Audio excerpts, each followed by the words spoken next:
Get this crazed she-devil off me, wailed the cat as he tried to fight off Hela, who was sitting on his back. The combatants were separated. Koroviev blew on Hela's wounded finger, and it was healed. I can't shoot when people are distracting me by talking, cried Behemoth, trying to reattach a large clump of fur that had been torn off his back. I bet, said Voland, smiling at Margarita, that he missed on purpose. He's a good shot. Hela and the cat made up, and as a token of their reconciliation, they kissed. The card was retrieved from under the pillow and checked. No pip had been touched except the one Azazello shot. That's not possible, maintained the cat, peering at the candelabrum through the hole in the card. The merry supper continued. The candles burned down in the candelabra, and the dry, fragrant warmth coming from the fireplace spread through the room in waves. After eating her fill, Margarita was overcome by a feeling of bliss. She watched the bluish-gray smoke rings from Azazello's cigar float into the fireplace, and the cat try to catch them on the end of his saber. She had no desire to go anywhere, although, according to her calculations, it was already very late.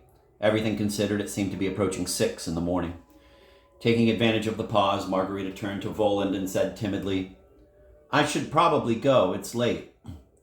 Where are you rushing off to? Queried Voland politely, albeit dryly. The others kept their silence, pretending to be entranced by the smoke rings. Yes, it's time to go, repeated Margarita, who was somewhat disconcerted by their response, and she turned as if in search of a cape or something to put on. Her nakedness had suddenly begun to embarrass her.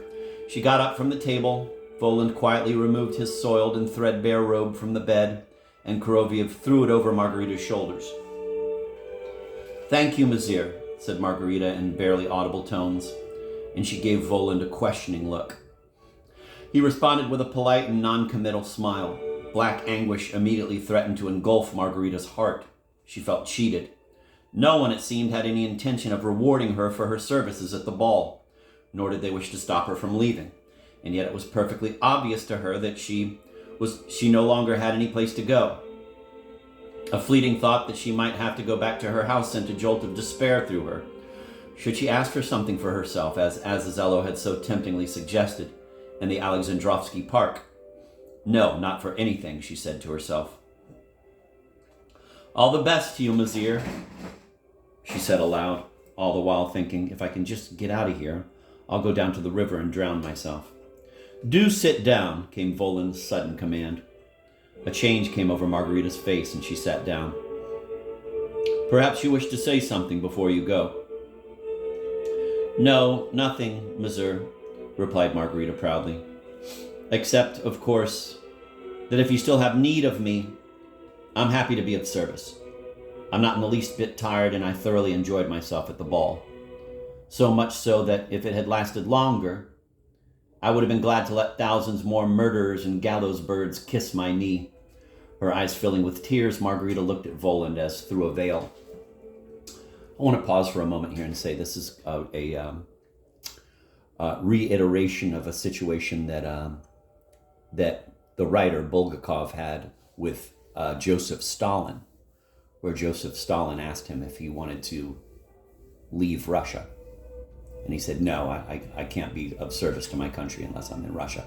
And he always, Mikhail Bulgakov, always second-guessed that decision, wondering if he should have said, yes, I would like to leave, if his life could have been better if he had asked. But then again, not knowing whether, of course, Joseph Stalin would give him an airplane ticket or cut off his head. Now we return to the reading.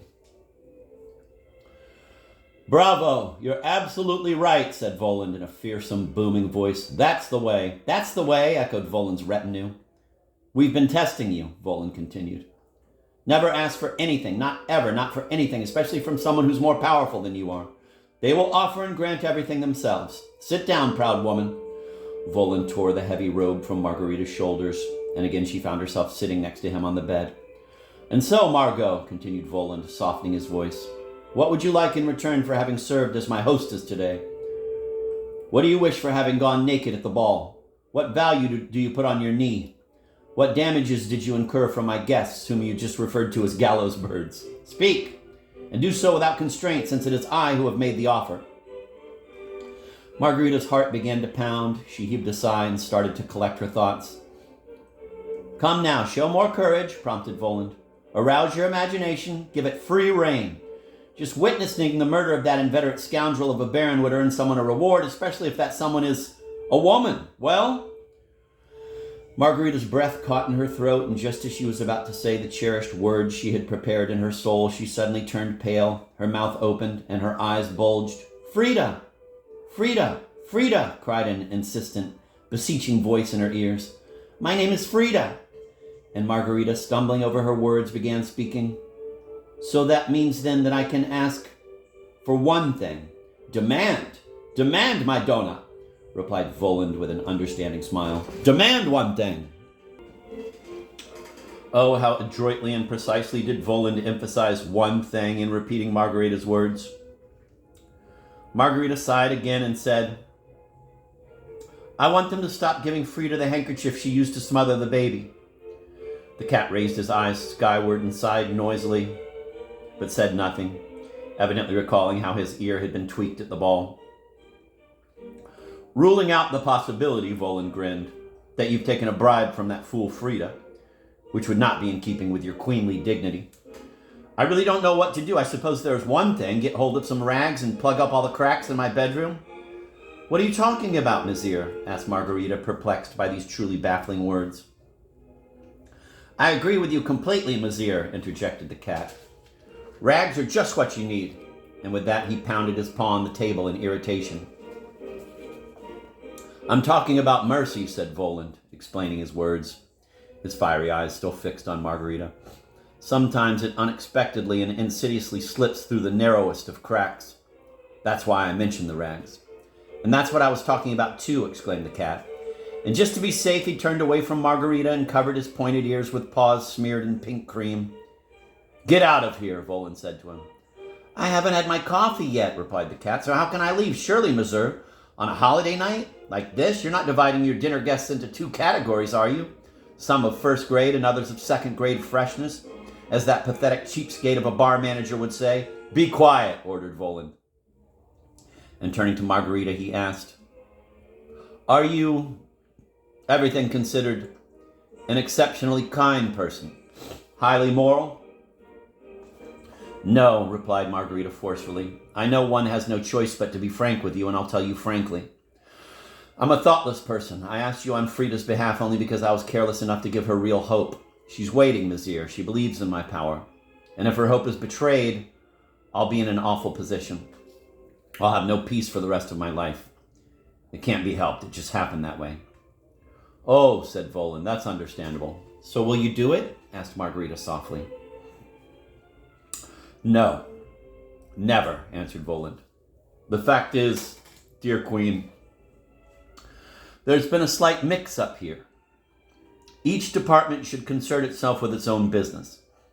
I don't dispute that our resources are quite extensive, much more extensive, in fact, than certain not very discerning people suppose." "Yes, much more extensive," chimed in the cat, unable to restrain himself, evidently priding himself on these resources. "Be quiet, the devil take you," said Voland, and continued, turning to Margarita. "But really, what sense is there in doing what is supposed to be the business of another, as I put it, department? And so I will not do it.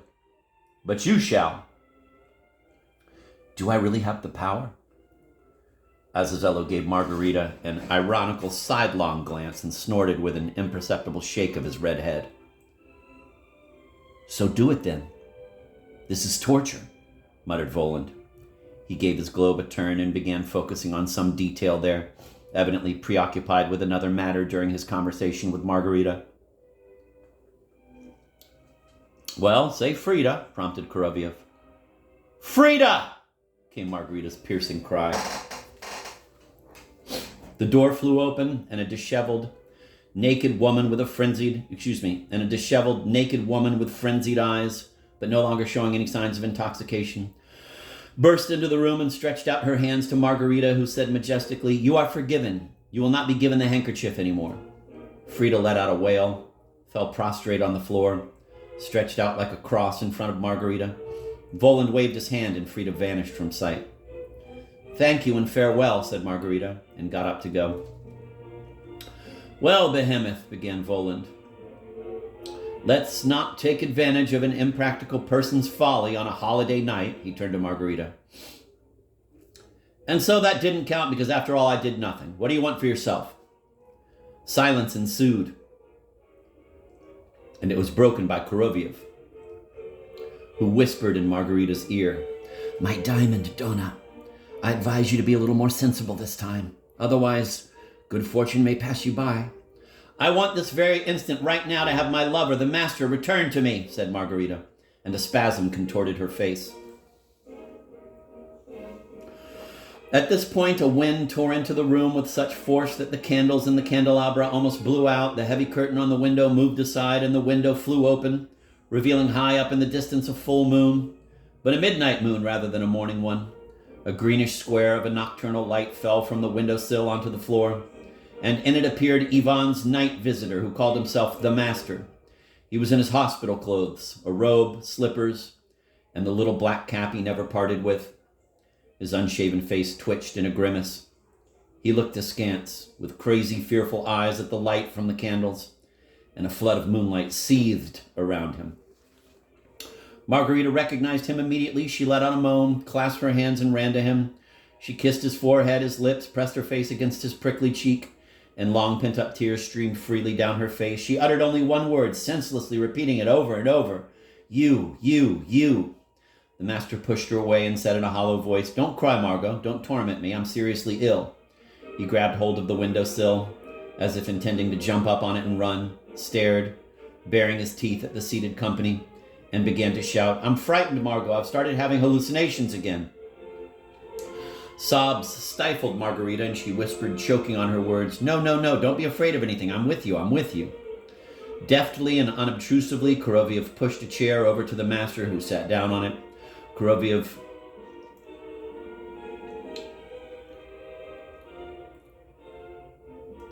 and Margarita fell on her knees, pressing herself against the sick man's side, and thus grew calm. In all her excitement, she had not noticed that her nakedness was suddenly gone, and she was now wearing a black silk cloak. The sick man lowered his head and began staring at the floor with sick, sullen eyes. "Yes," began Voland after a silence. "They've done quite a job on him." He commanded Koroviev, "Knight, give this man a little something to drink." Margarita coaxed the Master in a trembling voice, "Drink it, drink it. Are you afraid to? No, no, believe me, they'll help you." The sick man took the glass and drank what was in it, but his hands shook and the empty glass smashed at his feet. A lucky sign, whispered Koroviev to Margarita. "See, he's already getting better." Indeed, the sick man's gaze no longer seemed so wild and distraught. "But is it really you, Margot?" asked the moonlight guest. "Have no doubt, it's me," Margarita replied. "Give him some more," ordered Voland.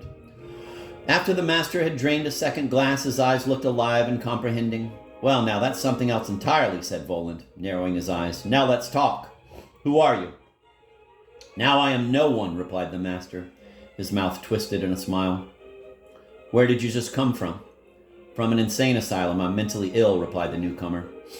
Margarita could not stand to hear these words and burst into tears again. Then she wiped her eyes and cried, horrible words, horrible words. He's the Master, Mazir, I can assure you of that. Cure him. He deserves it." "Do you know whom you are speaking to now?" Voland asked the newcomer. "Do you know whose guest you are?" "Yes," answered the Master. "My neighbor in the madhouse was that boy Ivan Bezdomny. He told me about you." "Well, well," replied Voland. "I had the pleasure of meeting that young man at Patriarch's Ponds. He nearly drove me out of my mind, trying to prove to me that I don't exist.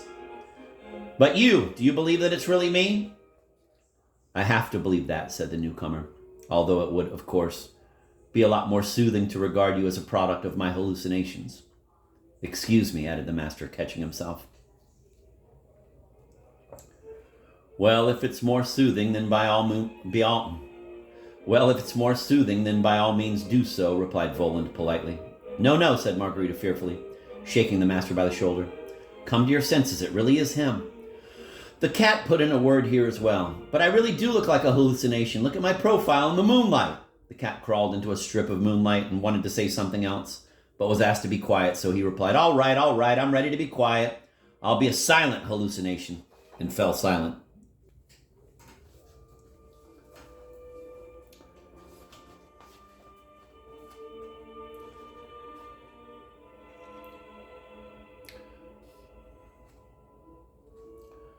But tell me, why does Margarita call you the Master? Asked Voland. The newcomer laughed and said, a pardonable weakness on her part. She has too high an opinion of the novel I wrote. What is the novel about? It is about Pontius Pilate. Here again the tongues of flame on the candles began to flicker and jump. The dishes started rattling on the table, and Voland burst out into thunderous laughter. But no one was frightened or surprised by this. For some reason, Behemoth began to applaud. About what? About what? About whom? Said Voland, after he stopped laughing. In these times. Why, that's stupendous. Couldn't you find another subject? Let me have a look at it. Voland stretched out his hand, palm upward. Unfortunately, I can't do that, replied the master, because I burned it in the stove. Forgive me, but I don't believe you, said Voland. That cannot be. Manuscripts don't burn. He turned to Behemoth and said, well now, Behemoth, let's have the novel. The cat jumped off the chair instantly, and everyone saw that he had been sitting on a thick pile of manuscripts. The cat handed the top one to Voland with a bow. Again, almost in tears, Margarita started trembling and shouting, there it is, the manuscript, there it is. She threw herself at Voland and added rapturously, he's omnipotent, omnipotent. Voland took the copy handed to him, turned it over, put it aside, and stared silently and unsmilingly at the master. For no apparent reason, the latter suddenly became distressed and anxious, got up from his chair, wrung his hands, and turning to the distant moon, began trembling and muttering, even at night in the moonlight I have no peace. Why have they disturbed me? Oh, gods, gods! Margarita clutched at his hospital robe, pressed close to him, and began muttering in tears and anguish, my God, why isn't the medicine helping you? Never mind, never mind, never mind, whispered Koroviev, weaving about near the master. Never mind, just have another glass and I'll keep you company. And the little glass twinkled and sparkled in the moonlight, and that glass did help.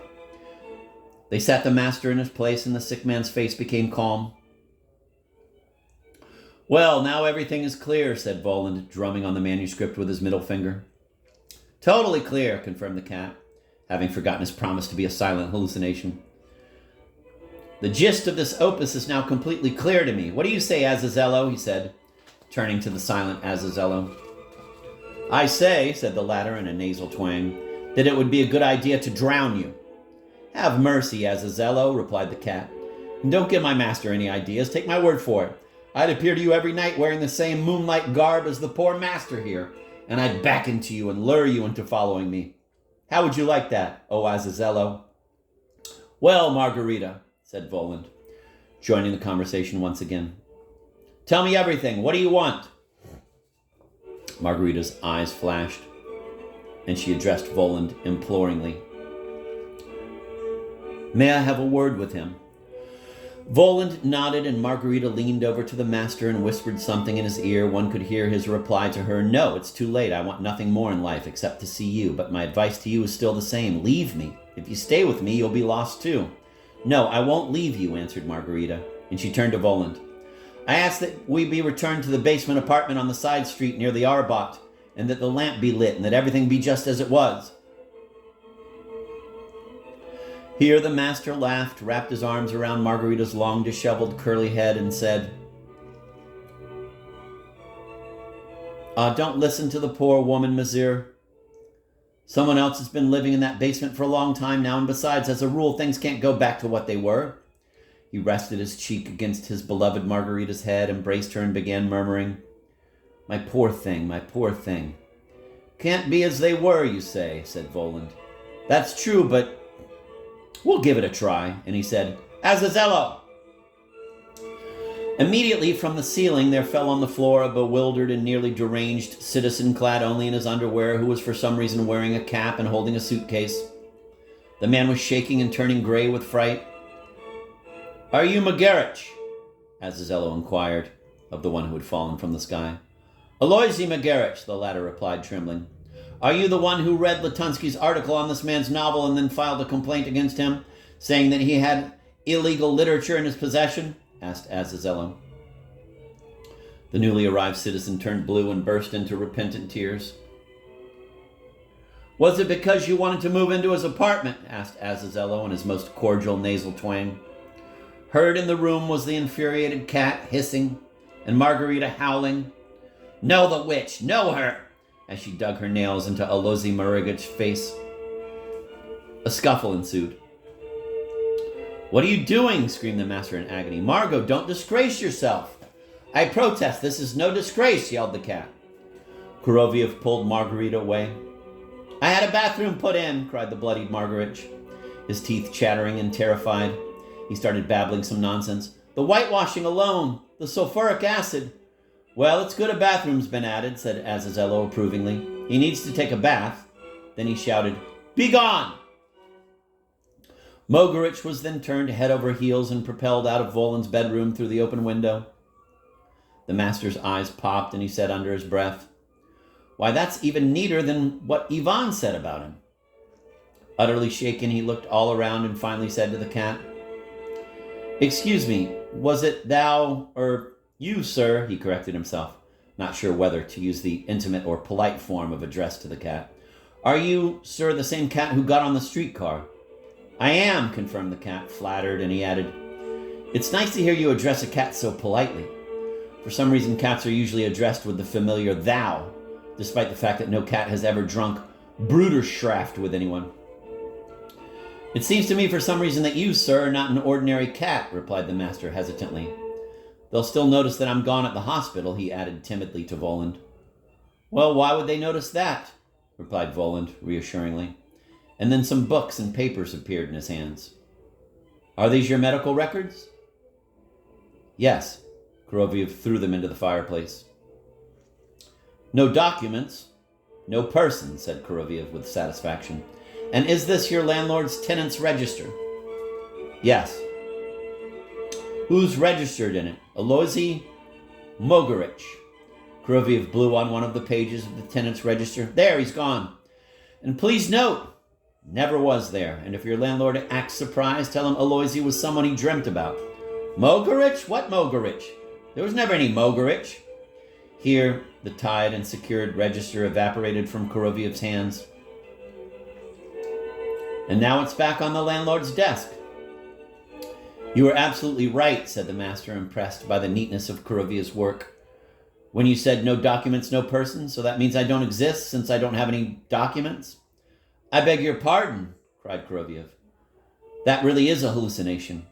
Here are your documents. And Kuroviev handed them to the master. Then he shifted his gaze to Margarita and whispered sweetly to her, And here is your property, Margarita Nikolaevna. Whereupon he handed her a notebook with charred edges, a dried rose, a photograph, and with special care, a savings book.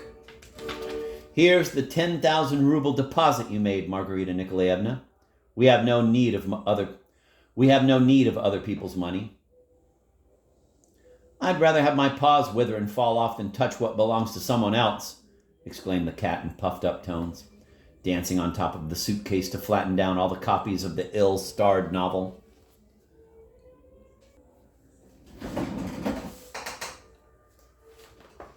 And here are your documents too, continued Kuroviev, handing them to Margarita, and then turning to Voland, he said respectfully, That's everything, Mazir. No, not everything, replied Voland, turning away from his globe. What are your orders, my dear lady, regarding the disposition of your retinue? I personally have no need of them. At this point, Natasha, still naked, ran in through the open door. She clasped her hands and shouted to Margarita, Be happy, Margarita Nikolaevna.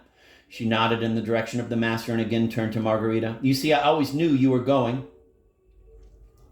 Maids know everything, noted the cat, raising his paw sagaciously. It's a mistake to think they're blind.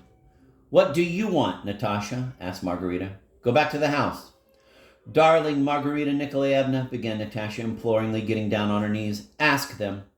She looked sideways at Volan. To let me stay a witch. I don't want to go back to the house.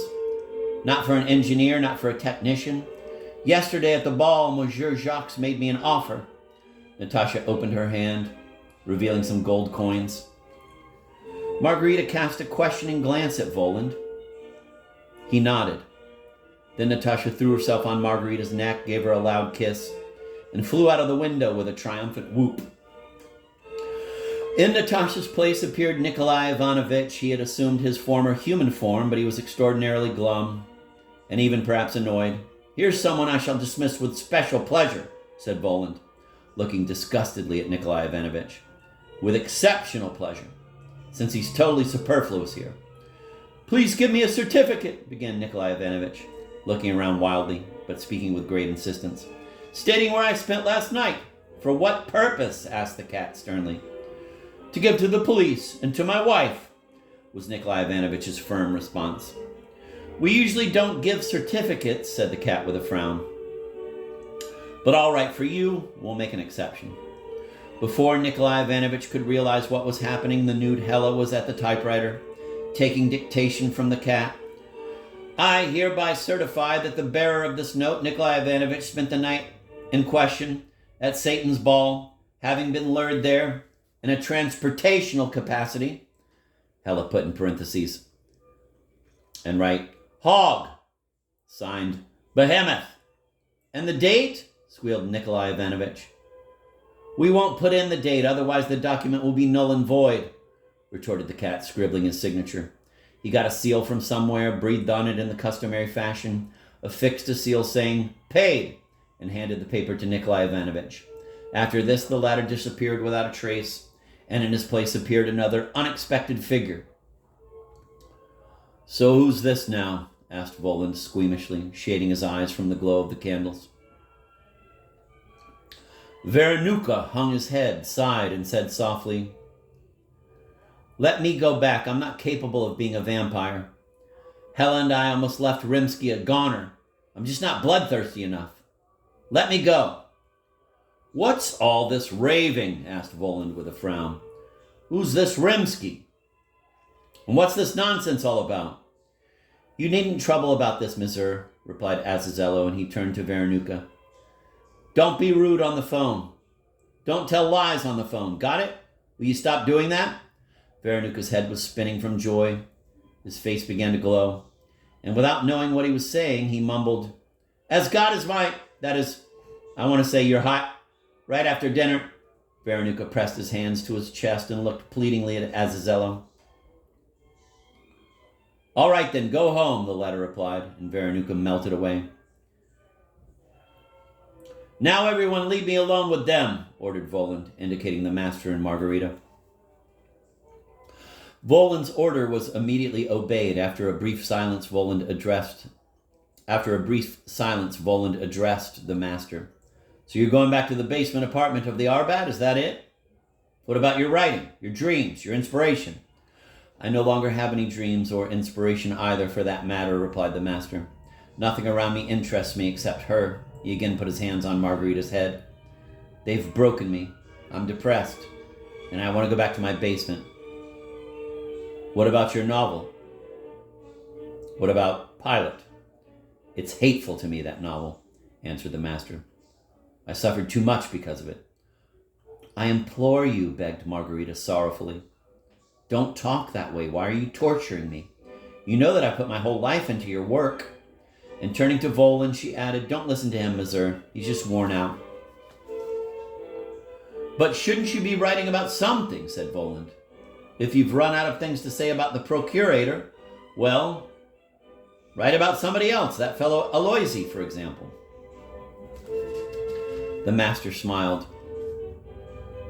"Lapshianikova wouldn't publish it, and besides, it's not interesting. But what will you live on? You'll be forced to live in poverty, you know." "Gladly, gladly," replied the Master, drawing Margarita to him once again. With his arms around her shoulders, he added, "She'll come to her senses and leave me."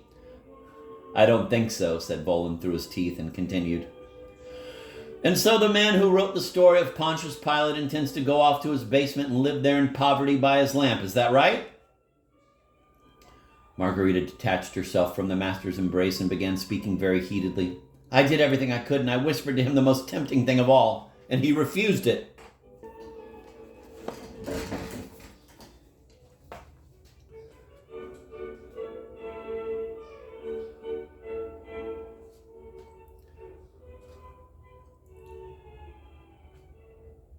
"I know what you whispered to him," retorted Voland. But that isn't the most tempting thing. And to you I'll say, he smiled, turning to the master, your novel has some more surprises for you. That's very sad, replied the master. No, it isn't sad, said Volin. Nothing terrible will happen. Well then, Margarita Nikolaevna, everything is done. Have you any further claims on me? How can you say that? How can you say that, Mizir? Then take this from me as a memento, said Voland, pulling a small diamond-studded gold horseshoe from under his pillow. No, whatever for? Do you wish to argue with me? Asked Voland, smiling. Since she had no pocket in her cape, Margarita put the horseshoe in a napkin and tied it in a bundle. Here something astonished her. She turned to the window where the moon was shining and said, This is what I don't understand. How can it still be midnight when it should have been morning long ago? It's nice to hold on to a holiday midnight a little longer than usual, answered Voland. Well, I wish you happiness. Marguerite extended her hands prayerfully to Voland, but did not dare to get close to him, and she cried out softly, Farewell, farewell. Till we meet again, said Voland.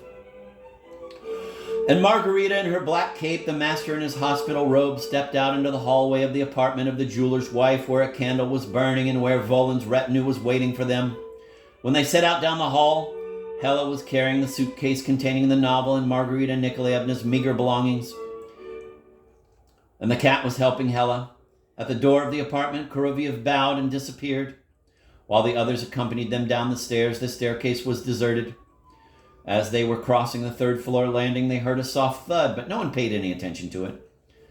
When they reached the front doors of entranceway number 6, Azazello blew upward, and as soon as they stepped into the courtyard, which the moonlight did not reach, they saw a man on the doorstep, wearing boots and a cloth cap, who was seemingly sound asleep, in a large, black car parked by the entrance with its lights off. Dimly visible through the windshield was the rook silhouette. As they were about to get in the car, Margarita let out a soft cry of despair. My God, I've lost the horseshoe.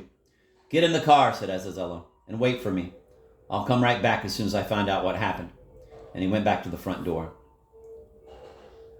This is what had happened. Shortly before Margarita and the master left with their entourage, a shriveled woman, holding a bag and a tin can, came out of number 48, the apartment just below the jeweler's wife's. It was that same Anushka who the previous Wednesday had spilled sunflower oil at the turnstile to Berlioz's great misfortune.